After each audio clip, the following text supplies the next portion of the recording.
आज का पहला शब्द जो कि कल पूछा गया था वो है तसर्रुफ़। तसर्रुफ़ पूछा था किसी ने। तसर्रुफ़ का मतलब है इस्तेमाल, कब्ज़ा, व्यवहार, फेरबदल वगैरह। एक शब्द क़ुदसी पूछा था किसी ने। क़ुदसी का के नीचे नुक्ता लगता है। क़ुदसी का मतलब होता है फ़रिश्ता, देवता वगैरह।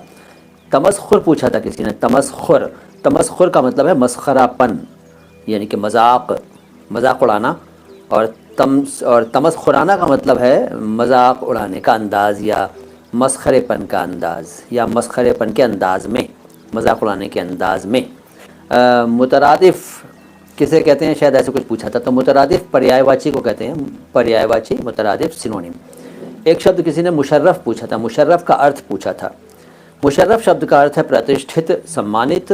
और किसी ने ज़ोम पूछा था। ज़ोम, कि ज़ोम का क्या मतलब है। तो ज़ोम के अनेक मतलब हैं, जैसे शंका यानी कि शक, ख़याल, धारणा, घमंड, अभिमान, अहंकार वगैरह।